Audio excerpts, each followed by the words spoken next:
என் அன்பான சகோதரர்களே, இந்த வசனம் என்ன பேசுகிறது என்பதை பார்ப்பதற்கு முன்பாக இந்த வசனம் இறங்கியதற்கான காரணத்தை நாம் ஒரு அளவிற்கு புரிந்து கொள்ள வேண்டும். நபி ஸல்லல்லாஹு அலைஹி வஸல்லம் அவர்கள் மக்காவிலேயே உயர்ந்த கோத்திரத்தில் பிறந்தார்கள். அல்லாஹுவின் தூதர் சொல்வார்கள், இஸ்தஃபானி அல்லாஹ், அல்லாஹ் என்னை தேர்வு செய்திருக்கிறான். அன்றைய மக்காவினுடைய கோத்திரங்கள் மிகப்பெரிய ஒரு கோத்திரம் குறைஷி கோத்திரம் என்று சொல்வார்கள்.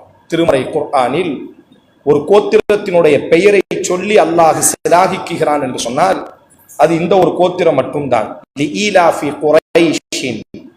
குறைஷி கோத்திரத்துக்காரர்களே அல்லாஹ் ரப்புல் ஆலமீன் தனிப்பட்ட முறையில் அவர்களை அழைத்து, அந்த அளவிற்கு அன்றைய சமூகத்திலேயே மிக உயர்ந்த கோத்திரமாக கருதப்பட்டது குறைஷி கோத்திரம். அந்த குறைஷி கோத்திரத்திலேயே பல கிளைகள் இருந்தது. அதில் மிக மிக உயர்ந்த ஒரு கிளை பனு ஹாஷிம் கிளை என்று சொல்வார்கள். நேரடியாக இஸ்மாயில் அலைஹிஸ்ஸலாம் வரை போய் சேரக்கூடிய ஒரு பரம்பரை. பனு ஹாஷிமின் கிளையிலிருந்து ஒரு நூலை நாம் பிடித்தோம் என்று சொன்னால் அடுத்த தலைமுறை என்பதாக நேரடியாக இஸ்மாயில் அலைஹிஸ்ஸலாம் இப்ராஹிம் அலைஹிஸ்ஸலாம் இடத்தில் போய் இணையக்கூடிய அளவிற்கு இறை தூதர்களினுடைய தொடர் வாரிசுகள் இந்த பனு ஹாஷிம் கோத்திரத்துக்காரர்கள். ஆதலால் இயற்கையாகவே இவர்களிடத்தில் அன்றைய காலகட்டத்தில் இருந்த அந்த ஆதிக்க வெறி என்பது அதிகம் இருந்தது. நாங்கள் எல்லாம் யார் தெரியுமா? குறைஷி கோத்திரத்துக்காரர்கள். நாங்கள் யார் தெரியுமா? ஹாஷிம் கிளையிலே வந்தவர்கள். நாங்கள் யார் தெரியுமா? இஸ்மாயிலினுடைய குழந்தைகள், இப்ராஹிமினுடைய குழந்தைகள் என்பதாக இவர்கள்தான் அரேபியாவினுடைய பூர்வீகமாகவே தங்களை நினைத்து கொண்டிருந்தார்கள். ஆதலால் ஆதிக்க மனோபக்குவம், தங்களை விட அதற்கு அடுத்து இருக்கக்கூடிய கிளைகளை மட்டமாக பார்ப்பது, தான் சாராத கோத்திரத்துக்காரர்களை எல்லாம் ஏதோ தங்களுக்கு சேவை செய்வதற்காக பிறந்ததை போன்றதான ஒரு பார்வையை அந்த குறைஷிகளும் பனு ஹாஷிமினுடைய கிளையார்களும் பார்க்கக்கூடியவர்களாக இருந்தார்கள். அதில் உச்சகட்டமாக தங்கள் வீட்டு பெண்ணை வேறு ஒரு கோத்திரத்துக்காரர்களுக்கு மணமுடித்து கொடுக்க மாட்டார்கள். வேறு கோத்திரத்தில் இருக்கக்கூடிய மணமகனை தங்கள் வீட்டு மணமகனுக்கோ மணமகளுக்கோ எடுக்க மாட்டார்கள். பெண் கொடுக்க வேண்டும் என்று சொன்னாலும், பெண் எடுக்க வேண்டும் என்று சொன்னாலும் தங்களுக்குள்ளாகவே தான் அவர்கள் அமைத்துக் கொள்வார்கள். காரணம், எங்களினுடைய பரம்பரை மட்டும்தான் உயர்ந்தது.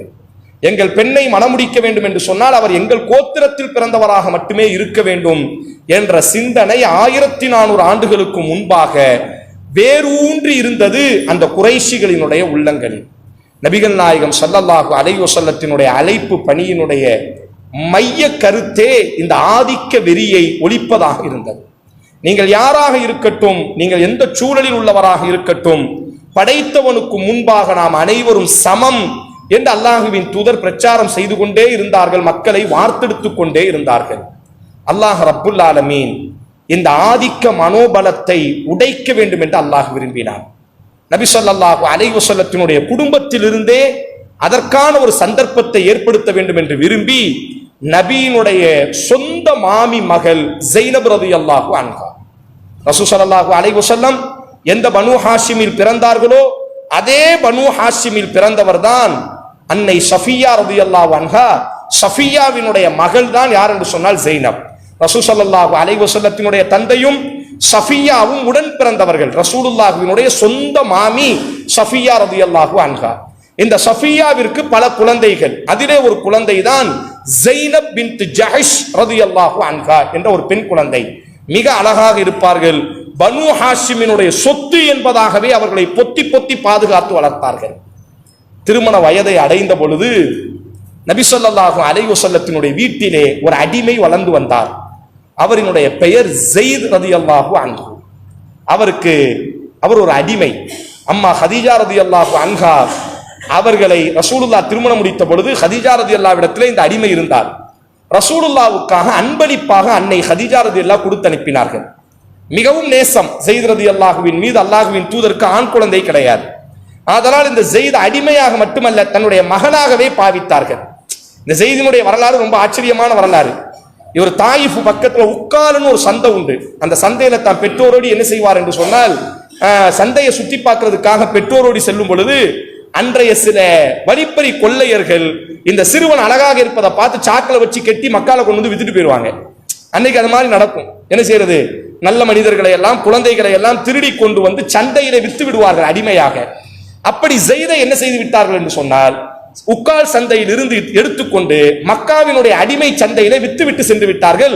வாங்கியது அன்னை கதீஜா ரலியல்லாஹு இஸ்லாத்திற்கு முன்பு. இதெல்லாம் ரசூல் எல்லாம் நபியாக அனுப்பப்படுவதற்கு, ரசூலுல்லாஹ்வை எல்லாம் மணமுடிப்பதற்கு முன்பாக நடந்த நிகழ்வுகள் இவை எல்லாம். கதீஜா ரலியல்லாஹு திருமண நாள் அன்றைக்கு தன்னுடைய கணவனுக்கு ஒரு அன்பளிப்பு கொடுக்கணும்னு சொல்லி தான் வீட்டில் வளர்ந்து கொண்டிருந்த அந்த சின்ன பையன் ஸைத் ரலியல்லாஹு ரசூலுல்லாஹ்வுக்கு அன்பளிப்பா கொடுத்தார்கள். ரசூலுல்லாஹும் அந்த பையனுடையே இருப்பாங்க, ரொம்ப நெருக்கமா இருப்பாங்க, மகனை மாதிரி வளர்த்துட்டு இருக்கிறாங்க.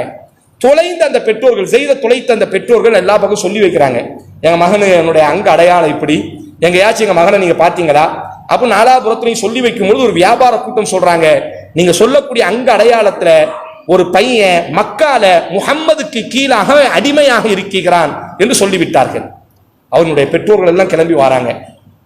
சின்ன அப்பா, பெரிய அப்பா, வாப்பா, அம்மா எல்லாம் என்ன செய்யறாங்க, தாயிஃப்ல இருந்து கிளம்பி வந்து தான் மகனை பார்த்து தான் மகனை பேசி கூட்டு போகணும், துளைத்த மகனை அப்படின்னு சொல்லி மக்காவுக்கு வந்தால் ரசூல் ஸல்லல்லாஹு அலைஹி வஸல்லம் வீட்டில் தான் ஸைத் இருக்கிறாரு. ரசூலுல்லாஹ் இன்னும் நபியா அனுப்பப்படலை, கவனமாக கேட்கணும். அப்போ அந்த மக்கள் வந்து சொல்றாங்க, எங்க மகன் ஸைத் உங்க கீழே அடிமையா இருக்கிறதா கேள்விப்பட்டோம், எங்க மகனுடைய அங்க அடையாளம் இப்படி இருக்கும், அதனால உங்கள்கிட்ட இருந்தீங்கன்னா நீங்க என்கிட்ட தந்துருங்க, நீங்க என்ன தொகை கேட்குறீங்களோ நான் தாரேன். ரசூல் ஸல்லல்லாஹு அலைஹி வஸல்லம் சொல்றாங்க, காசுலாம் வேண்டாம், ஸைதை கூப்பிடுறேன், உங்க கூட வந்தாருன்னா நீங்க கூட்டு போயிருங்க அப்படின்ன உடனே ரசூல் ஸல்லல்லாஹு அலைஹி வஸல்லம் ஸைதை கூப்பிடுவாங்க. ஸைது வாப்பாவை பார்த்த உடனே தெரியுது நம்முடைய தந்தை, தம்முடைய தாய், சின்னப்பா, பெரியப்பா. ரசூலுல்லாஹ் கேட்கறாங்க, உங்களுக்கு தெரியுதா? தெரியுது. அப்ப அவங்க கெட்டி பிடிச்சி கூப்பிட்டு கண்ணை முத்தமிட்டு கண்ணீரோடி கூப்பிடுறாங்க. ஸைது சொன்னாரு, நீங்க எங்க வாப்பா உம்மா, உங்களை நான் எப்பனாலும் வந்து பார்த்துக்கிறேன், போய்க்கிறேன், ஆனா இந்த முஹம்மது ஸல்லல்லாஹு அலைஹி வஸல்லம் நிழலை விட்டு நான் வரமாட்டேன், இவரை விட்டு நான் வரமாட்டேன். அவங்க கெஞ்சுறாங்க, இல்ல நீங்கள் என் தாயாக இருந்தாலும் தந்தையாக இருந்தாலும் இவர் காட்டிய கருணை இருக்கிறதே உச்சக்கட்டம், அதனால் பார்க்க வேண்டும் என்று தோன்றும் பொழுது வந்து பார்த்துக் கொள்கிறேன், ஒரு நாளும் இவர் காலை விட்டு நான் வரமாட்டேன்.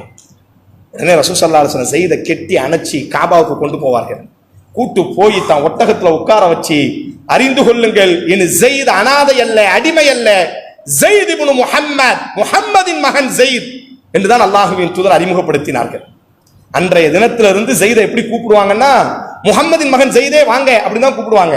மதீனால வரை இந்த சட்டம் தான் இருந்துச்சு. மதீனால தான் அல்லாஹ் என்ன செய்தான், இந்த சட்டத்தை ரிமூவ் செய்தான். அது வேறு ஒரு வரலாறு. அப்ப ரசூல் ஸல்லல்லாஹு அலைஹி வஸல்லம் வீட்டில் வளர்ந்துட்டு இருக்கக்கூடிய ஸைத் இருக்கிறார்ல, இவருக்கு திருமண வயசு ஆயிட்டு. உடனே ரசூல் ஸல்லல்லாஹு அலைஹி வஸல்லம் என்ன செய்யறாங்கன்னா, ஸைனப் பின்த் ஜஹஷ் வீட்டுக்கு போறாங்க. தான் மாமி வீட்டுக்கு போய், நான் பெண் கேட்டு வந்திருக்கிறேன். உடனே மாமி கேட்கறாங்க, யாருக்கு பெண் கேட்டு வந்திருக்க? என்கிட்ட இருக்கிறாங்கல்ல ஸைத் என் மகன், அவனுக்கு நான் பெண் கேட்டு வந்திருக்கிறேன். எடுத்த உடனே மாமி கேட்டாங்க, அந்த பையன் யாரு, உனக்கு எங்க பிறந்தாங்க, அவன் வரலாறு என்னன்னு தெரியுமா? அவன் ஒரு அடிமை, நாங்க பெத்தெடுத்திருப்பதுமோ பனு ஹாஷிமினுடைய சொத்து, பனு ஹாஷிமினுடைய ஈரக்கொலை ஸைனப், வரலாறையே மாற்றுகிறாயே, அதனால் கொஞ்சம் யோசிக்க வேண்டும் என்பதாக அவர்கள் யோசிக்கும் பொழுதுதான் அல்லாஹ் இந்த வசனத்தை இறக்கினான். வமா கான லிமுஃமினின் வலா முஃமினத்தின் இதா கலல்லாஹு வ ரசூலுஹு ஐயகூன லஹுமுல் ஹியரத்து மின் அம்ரிஹிம். அல்லாஹ் இறை நம்பிக்கை கொண்ட ஆணாக இருக்கட்டும், இறை நம்பிக்கை கொண்ட பெண்ணாக இருக்கட்டும், அல்லாஹுவும் அவன் தூதரும் ஒரு முடிவை எடுத்ததற்கு பிறகு அந்த முடிவிலே மாற்று கருத்து சொல்வதற்கு யாருக்கு யோக்கியம் இருக்கிறது, யாருக்கு தகுதி இருக்கிறது? வமை யஅஸில்லாஹ வ ரசூலா, அல்லாஹ்வும் அவன் தூதரும் ஒரு முடிவு எடுத்ததற்கு பிறகு யாரேனும் மாற்று கருத்து தெரிவித்தால் அவர்கள் திட்டமான வழிகேட்டில் இருக்கிறார்கள். வசனம் இறங்கியதுதான் தாமதம். ஸைனபினுடைய அத்தனை குடும்ப உறுப்பினர்களும் சொன்னார்கள், லப்பைக யா ரசூலல்லாஹ், நபியே நாங்கள் கட்டுப்பட்டு விட்டோம், சொல்லுங்கள் எங்கள் மகளை ஸைதுக்கு நாங்கள் மனமுடித்து கொடுத்து விட்டோம். ஆதிக்க வெறியை தனது ரசூலினுடைய குடும்பத்திலிருந்தே அல்லாஹ் உடைத்து காட்டினார்.